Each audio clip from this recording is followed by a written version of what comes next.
బాచుపల్లి అతి సమీపంలో villa plots మీకు నచ్చిన స్టైల్లో మీ villa 27 acres biggest gated community HMDA approved loans facility కూడా అవైలబుల్.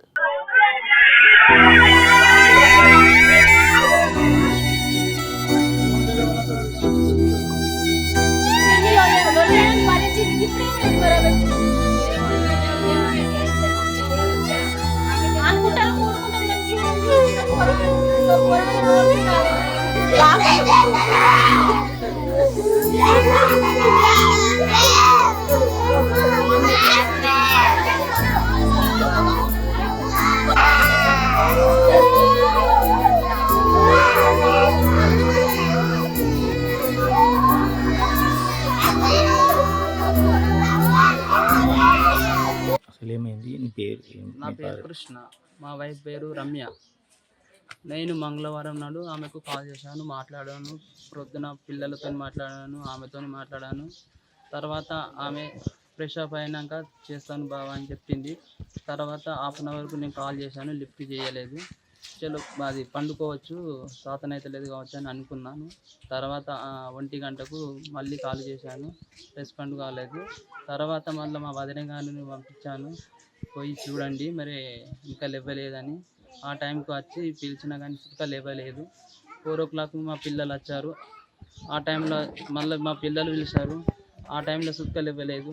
నేను మళ్ళీ ఇట్లా వెనకకెళ్ళి పోయి ఇంటి వెనకకెళ్ళి పోయి చూడండి, కిటికీలకి వెళ్ళి పిలవండి అని చెప్పాను. ఆ టైంలో ఆమె పోయి పిలిచినారు, చూసి ఆ టైంకు ఆమె ఊరేసుకొని ఉన్నది. ఉండే అవి అంతే. మొన్న ఏం గొడవ కాలేదు, ఆ రోజు మాత్రం ఏం గొడవలు ఏం కాలేదు. మీతో కానీ ఫోన్లలో అట్లా నాతో ఏం లేదు, గొడవ గిట్లా ఏం లేదు. కొంచెం డల్లుగా ఉండే. ఏమైంది డల్లుగా ఉన్నావు చెప్పానంటే ఏమైందని అడిగాను. ఆమె చెప్పలేదు, ఏం లేదు మంచిగానే ఉన్నాను, ఆరోగ్యంగా ఉన్నాను, మంచిగానే ఉన్నాను, నువ్వు మంచిగా ఉండు, ఎందుకు టెన్షన్ పెట్టుకుంటావు ఇక్కడ అది ఇది అని చెప్పాది. తర్వాత నేను చేస్తుంది కాల్ చేస్తాను ఫ్రెష్ అప్ అయినాక అని చెప్పాది. మళ్ళీ నేను కాల్ చేసిన తర్వాత ఆమె లిఫ్ట్ చేయలేదు. డైలీ మాట్లాడతాను, డైలీ మాట్లాడతాను, పిల్లలతో మాట్లాడతా, ఆమెతో మాట్లాడతా. ఫ్రీ ఉన్నప్పుడల్లా కాల్ చేసి మాట్లాడతాను, వీళ్ళతోని, పిల్లలతోని, ఆమెతోని. అత్తమామతో ఇట్లా ఉండే, అత్తమామతో మంచిగానే ఉండే. అప్పుడప్పుడు చిన్నగా ఇంట్లో గొడవలు కామన్. ఇరవైన లక్ష్మి. నేను పొద్దుగల లేచి నేను బర్రెల కాడికి పోతాను, బర్రెల గడ్డి కోసుకుంటా. వీటికి పుడుదలు విడుదలు పెట్టుకొని చదువుకొని 12-1 టైం వరకు నేను వస్తాను. ఇక్కడికి చేను కాడికి వెళ్ళి ఇంటికి వస్తా. 1 అవుతుంది, 1 వరకు నేను ఇంటికి వస్తా. ఇద్దరము, మేము భార్యలు భర్తలం ఇద్దరం పోతాం. నేను 12-1 వరకు వచ్చినా నా పని నేను చేసుకున్నా. ఒకడంతా వండుకొని తిని కూర్చున్నా. కానీ ఆమె నాతో మాటలు లేవు. పిల్లలను కూడా మాట్లాడనియలే, ఆమె మాట్లాడలే. ఆమె ఇప్పుడు పిల్లలు ఉన్నారా? ఆ రోజు పిల్లలు తీసుకుంటారు, రోజు ఎక్కిస్తుంది, వ్యాన్ ఎక్కిస్తుంది, బస్ ఎక్కిస్తుంది, పొద్దుగాలనే తయారు చేస్తుంది, బస్ ఎక్కిస్తుంది. ఇక ఎప్పుడు కూడా అట్లనే బస్ ఎక్కిస్తుంది కదా అని మీకు ఆమెకు మాటలు లేవు, మాట్లాడాలి. ఒకే దగ్గర వండుకొని తింటారు అన్నది. నేను అలాగనే వాళ్ళది వాళ్ళే, నాది. ఆమె చోట ఆమెకే ఉంది, నాది ఇటున్నా. ఆమె చోట ఆమెకే ఉంది. కానీ మాటలు గిట్ల లేవు. లేనిసరికి ఇక చూస్తే ఏమంటారో, పిలిస్తే ఏమంటారో. పిల్లలు వచ్చిన తర్వాత ఎప్పటికీ కానీ బస్సుది 2 సార్లు కొట్టంగానే డోర్ తీసుకొని వస్తుంది, పిల్లలను తోలుకొని పోతుంది, పిల్లలకు బట్టలు ఇడిపిస్తుంది, కాల్జీలు కడుగుతుంది, ఛాయలు పోతుంది, తినబెట్టుకుంటుంది, మంచిగానే ఉంది. కానీ మాకు ఆ రోజైతే ఏం లేదు. అంటే ఎట్లా మనస్తాపన ఏమన్నా? ఇక ఏది కూడా మాట్లాడలేదు కదా నాతోని. ఆమె ఎట్లా నాకు అర్థం కాలేదు. ఇక ఆమె అంతలో ఆమె ఉన్నది కదా, ఎప్పుడు కానీ తలుపులు పెట్టుకొని ఉంటుంది, ఫోన్ మాట్లాడుకుంటూ ఉంటుంది, ఆమె అంతలో ఆమెనే ఉంటుంది. కానీ మాటలు లేవు. ఇక పోతే ఇట్లా అట్లా అని అనుకుంటారని చెప్పి నేను ఇంతవరకు కూడా నేను అడుగు దాటిపోలేదు. మీకు ఎప్పుడు తెలిసింది? నాకు నా పిల్లలు వచ్చినాక ఎట్లయినా అరలు కొడితే ఆమె లేస్తుంది, ఎప్పుడు కూడా లేస్తుంది వస్తుంది అనుకొని ఇక నేను అంతనే అనుకున్నా. ఆమె వాళ్ళు వచ్చిన లోపల లేచి వస్తుంది, ఇంట్లోకి తోలుకపోతుంది అనుకున్నా.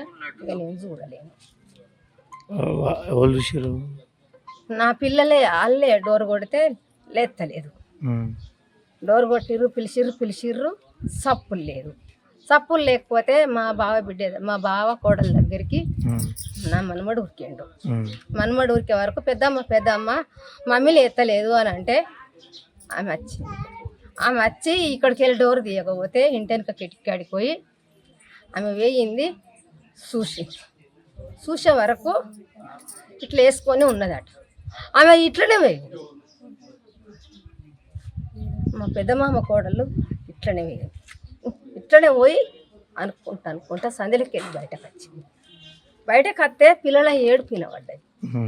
మేము ఈయన్నే చూస్తున్నాము కానీ పిల్లలది కీకినబడుతుంది. బయటకు పిల్లలు ఏడ్చుడు వినొస్తుంది అనుకొని సార్ అన్నది అప్పుడు ఉరికే వరకు ఏమైంది ఏంది బిడ్డ ఏంది అని అంటే ఆమె దమ్ము తీసుకుంటా అందరు చుట్టుకున్నారు మంది. దమ్ము తీసుకుంటా ఒక్కటిసారి అన్నది, ఉరేచుకుంది అన్నది అని ఇట్లా చెవులు మూసుకుంది. ఆడికి ఇంట్లోకి వచ్చిన విజయ ఏమైంది తెలియదు.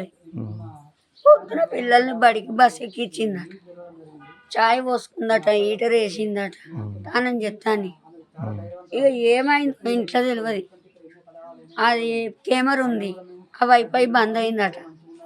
కానీ మళ్ళీ పిల్లలు వచ్చినాకనే విషయం తెలిసింది. గిట్లా తలుపులు తీస్తలేదు అని మాకు ఫోన్ చేస్తే మా వాళ్ళు ఏమైంది జ్వరం వచ్చింది కావచ్చు అదికి వచ్చిన వచ్చే వరకు అంతమంది ఉన్నారు. అంతమంది ఉండి ఏమైంది అని చూసేవారికి ఏంది ఊరేసుకుంది అని ఇంట్లో పోలీసు వాళ్ళు ఉన్నారు. బెడ్ మీద పండుకొని ఉన్నది నా బిడ్డ. ఇక అంతే, అంతకు మించి మాకు ఏం తెలియదు. ఎవరమ్మా మీది? మాది వీరనపల్లి. మీకు సమాచారం ఎవరు ఇచ్చారు? ఏంటి ఇట్లా జరిగిందని ఎవరు చెప్పారు? మా అల్లుడు దేశంలో ఉంటాడు ఆయనే. పిల్లలు బడికి వేరు కదా. పొద్దున వాళ్ళు ఉన్నప్పుడే ఫోన్ చేసిండు. ఫోన్ చేసి గిట్ల శబ్దం అవుతలేదు మళ్ళీ ఎత్తది అన్నట్టు. ఇక చేసినా కానీ ఎత్తలేదట. ఎత్తకపోయేసరికి మళ్ళా మేము మాకు చేసిరా అంటే చేతి ఎత్తుతలేదని మేము అన్నాం. అన్నాక ఏమైంది ఏం కదని మళ్ళా మేము అట్లనే తర్వాయి బట్టి చేసినాము. ఇక చేసినా ఎత్తలేదు. ఎత్తకపోయేసరికి మరి జ్వరం గట్టిని ఎత్తది అప్పుడప్పుడు. మరి పొమ్మంట ఒక ఇస్తున్నారు అని మేము అన్నాం. మేము ఇద్దరు అన్నమాట. అనేసరికి ఆగు ఇప్పుడు పిల్లలు అత్తలో ఆమెకు ఫోన్ చేసిన అది పండుకున్నది కావచ్చు అని అయినా.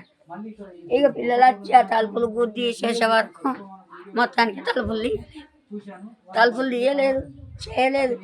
వాళ్ళు చూసేవారికే అది చచ్చిపోయి ఉంది. అన్ని చీమలు పట్టినాయి. ఈ చెవులకి రక్తం వెళ్తుంది, ఈ బండి అంత లోపలికి వేయింది. ఏమైందో ఏమో తెలియదు సార్.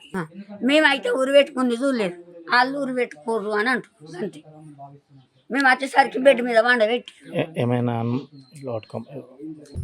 ఇక అనుమానం అంటే అది క్లియర్గా తెలియాలి. మొన్నటిదాకా లొల్లులు అయినాయి వాళ్ళ ఇంట్లో. అత్తకు మామకు బావకు యారాలకు వీళ్ళందరూ లొల్లు పెట్టుకోరు. కానీ మళ్ళీ ఏం జరిగింది తెలియదు. గట్ల ఇంకేమన్నా అనుమానాలు ఉన్నాయా మీకు గవర్నమెంట్? ఎవరి మీద అంటే అది క్లియర్గా తెలిసినాక చెప్తాను. నేను ఆ రోజు పొద్దున ఫోన్ చేసిన నా బిడ్డకు. ఫోన్ చేస్తే 9 గంటల ప్రాంతంలో 9:30కు ఫోన్ చేసిన. 3-4 సార్లు చేసిన సార్. నా బిడ్డ ఫోన్ లిఫ్ట్ చేయలేదు. నాది అంతకుముందు మాట్లాడిందా? అంతకుముందు అవతల రోజు మాట్లాడింది, సోమవారం రోజు మాట్లాడింది.